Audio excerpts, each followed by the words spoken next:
spent $94,000 on my daughter's wedding, every single cent of it, and 18 months later, she stood in my own kitchen and told me I wasn't welcome at Thanksgiving dinner because I made things uncomfortable.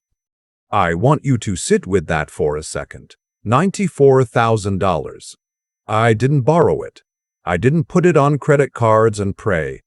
I spent 41 years as a civil engineer, watched every bonus, skipped every vacation I wanted to take, and I saved it. When my daughter told me she'd found the man she wanted to marry, I didn't hesitate for a single day. I said, "Tell me what you need, sweetheart."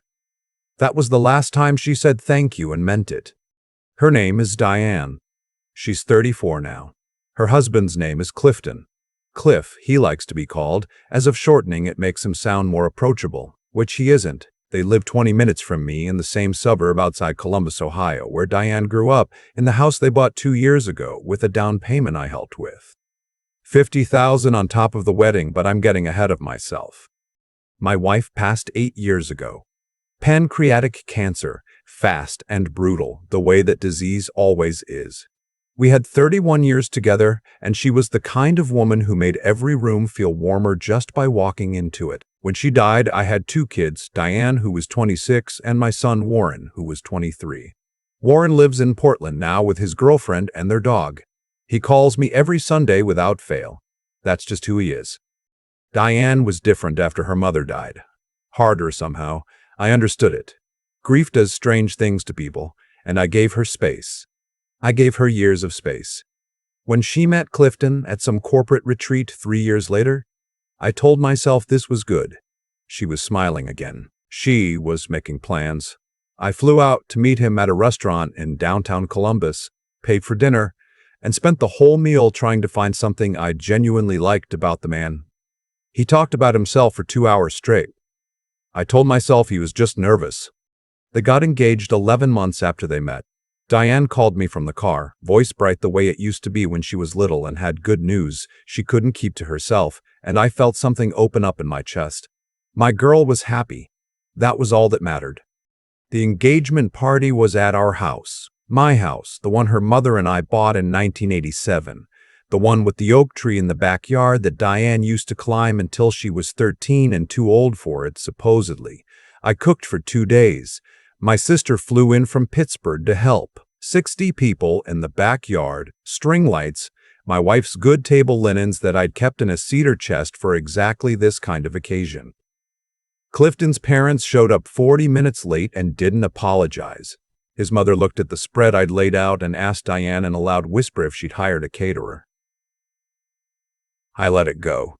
The wedding planning started immediately. I told Diane early, "Sit down, look me in the eye, here's what I want to do for you."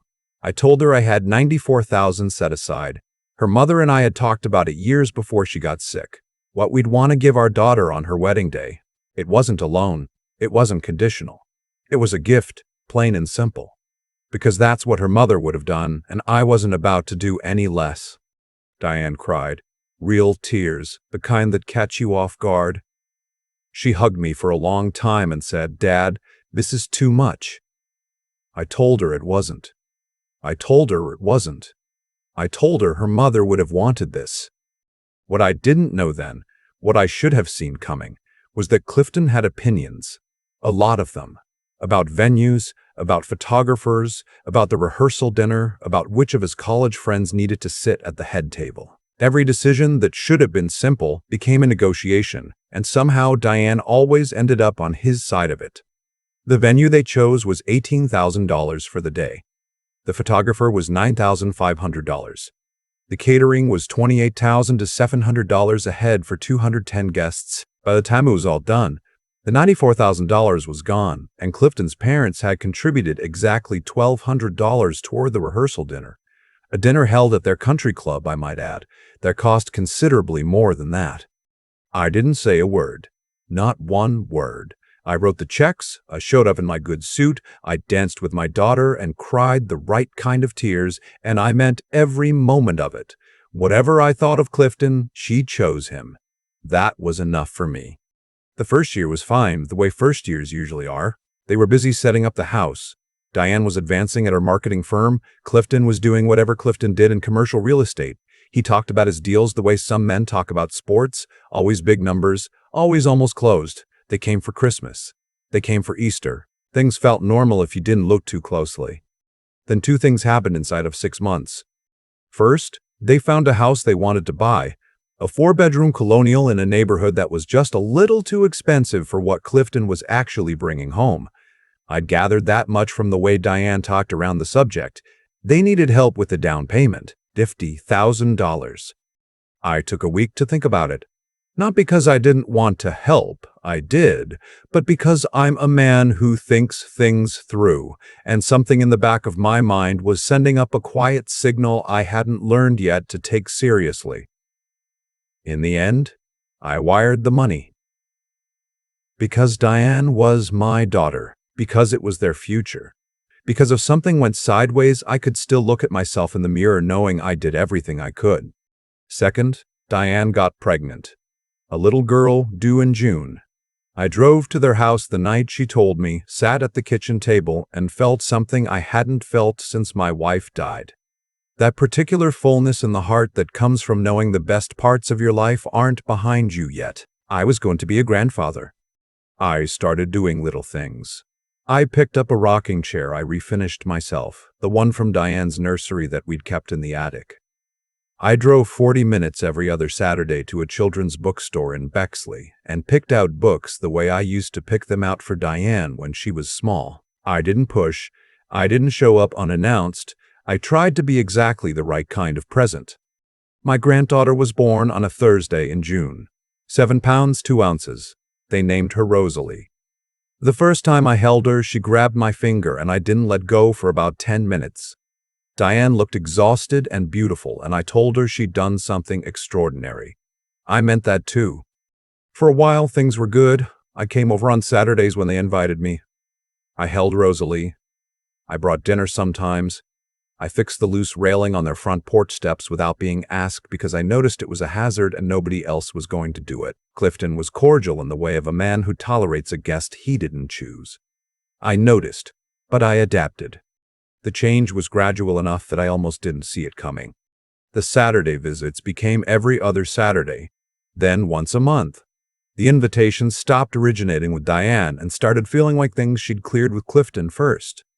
There was always a half-second pause on the phone before she confirmed. Holiday plans that used to be settled in October started getting delayed until I was following up 3 times to get an answer. Last Thanksgiving, I didn't get an answer at all until 12 days before the holiday. I'd already bought the turkey. I'd already called Warren and told him not to worry about flying in from Portland because I'd be going to Diane's. I'd bought a little toy for Rosalie, one of those wooden pull toys shaped like a duck that I'd seen in the bookstore window and thought she'd love. I had everything planned. The call came on a Wednesday evening. I was in the kitchen making coffee.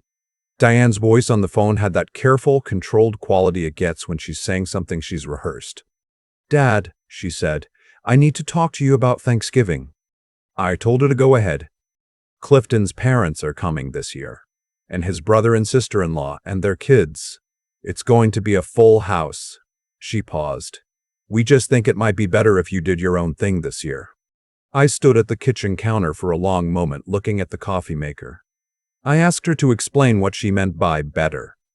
She said Clifton felt that holidays were already stressful and that sometimes my presence, she used the phrase, your energy, and I think she knew how it sounded when she said it, made things tense. "My energy?" I repeated. "Dad, please don't make this harder than it has to be." I asked her one question. I asked if she remembered who paid for the wedding. There was a silence that lasted long enough to tell me everything I needed to know about how that question landed. Then she said, "That's not fair. You can't use money too." I told her I wasn't using anything. I was asking a simple question. Then I told her to enjoy her Thanksgiving. And I hung up. I sat at that kitchen table for a long time after. I thought about her mother. I thought about the rehearsal dinner with Clifton's parents who showed up late and never said thank you. I thought about the turkey in my refrigerator, and Warren in Portland and the wooden duck toy sitting on my counter and the paper bag from the bookstore in Bexley. Then I thought about something else Something practical. I have a will. It's been updated twice since my wife passed. I also have a revocable trust that was set up to manage the house and my retirement accounts. And I have a financial advisor named Jean, who I've worked with for 18 years, who is thorough and discreet and picks up the phone on the second ring. I called Jean the next morning.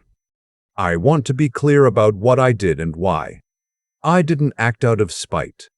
I acted out of clarity. There is a difference, and it matters to me. Spite is hot and fast and usually something you regret. What I felt that Thursday morning was cold and deliberate.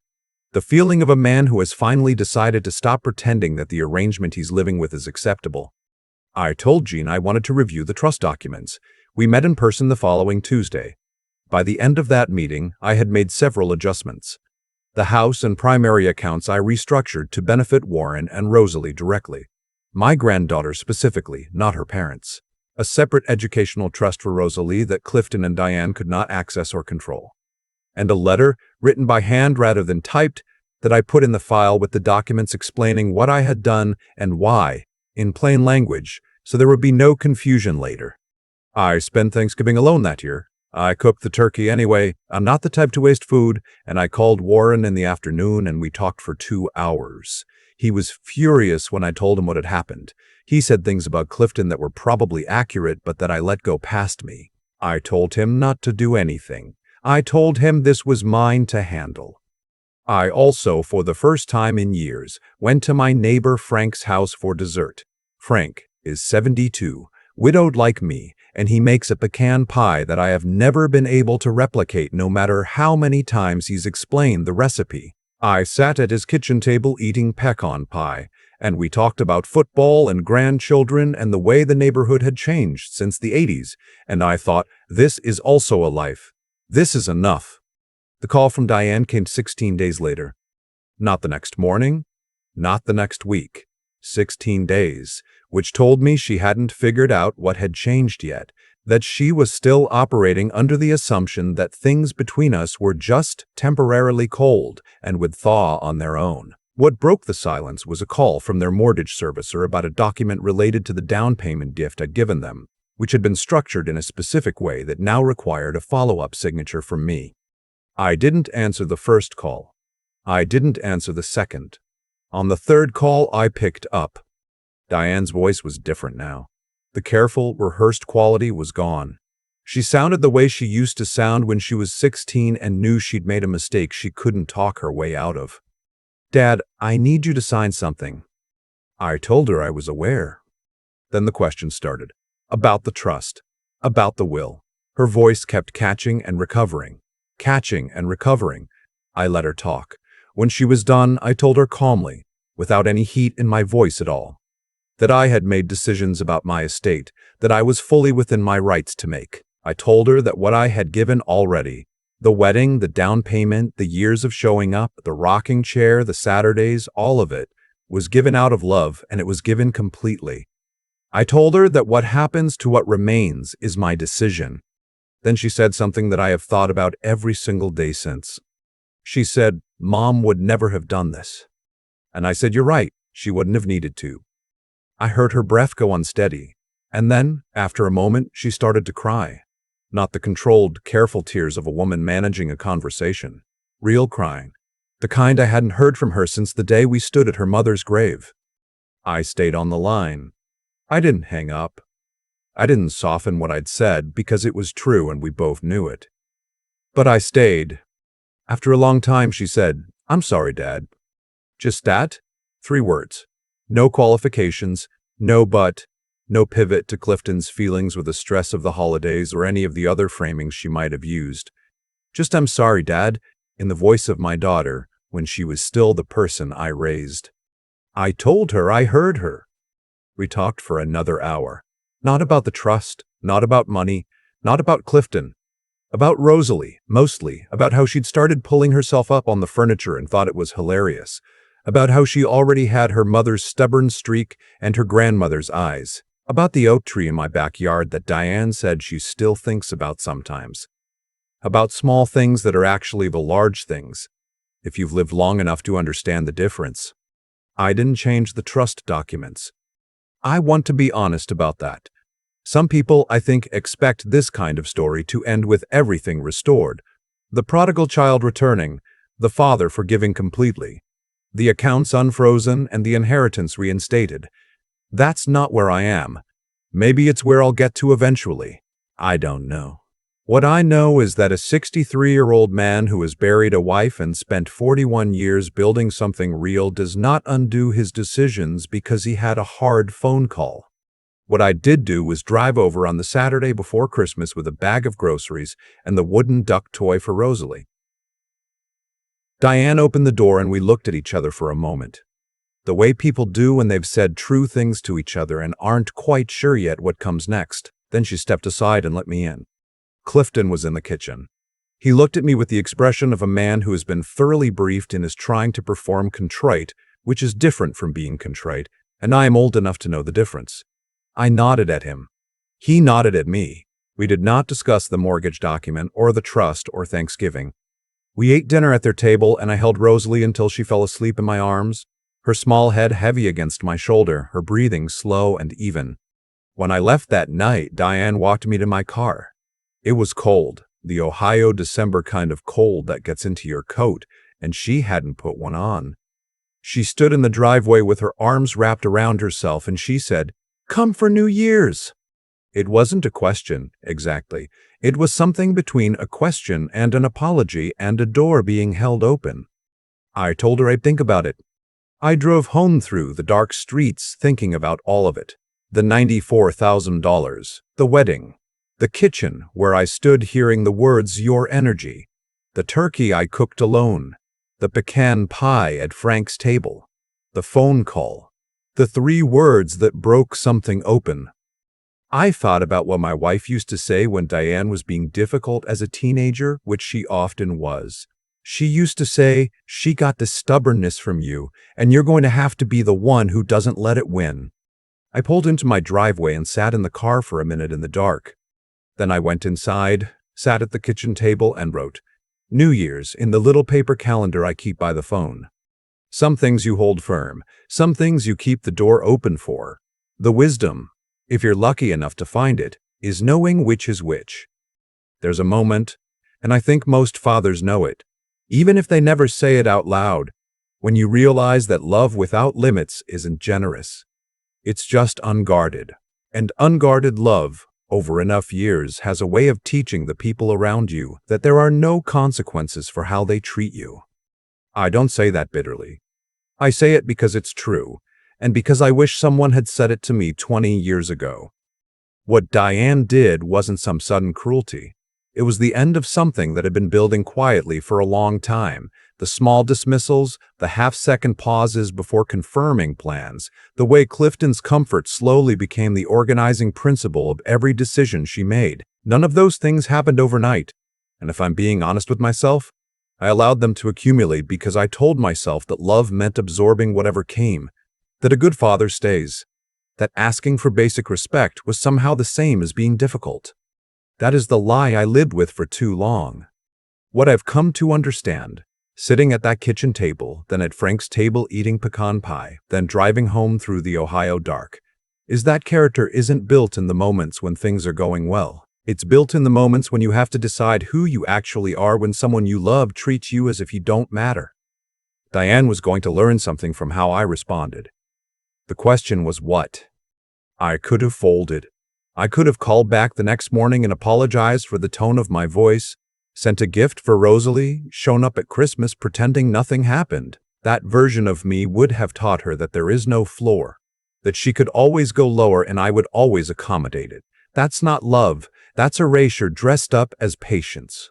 What I did instead took something that I think we don't talk about enough in this country: the willingness to be honest about what you deserve, and the steadiness to act on it, even when it costs you something real.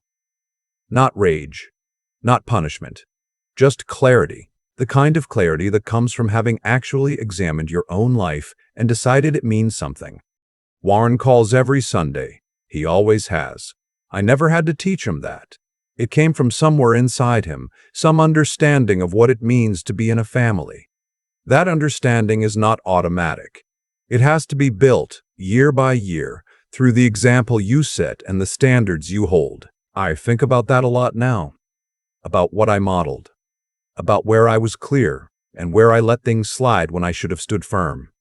Rosalie is 14 months old. She grabbed my finger in that hospital room and I didn't want to let go, and I still don't. Everything I've restructured, the trust, the educational account, all of it, I did for her. So that whatever happens between the adults in this story, she has something that nobody can argue over or spend carelessly or use as leverage. That's the only part I'm certain was right. Diane said, "I'm sorry." 3 words, no qualifications. I've held on to those words. Some things you hold firm. Some things you keep the door open for. I'm 63 years old. I've buried my wife. I've built a life with my own hands, and I'm still learning which is which. But I think that's the work. Not finding the answer once and being done, but being willing to keep asking the question honestly, even when the honest answer is hard. The calendar on my kitchen counter still says New Year's. I'm going to show up.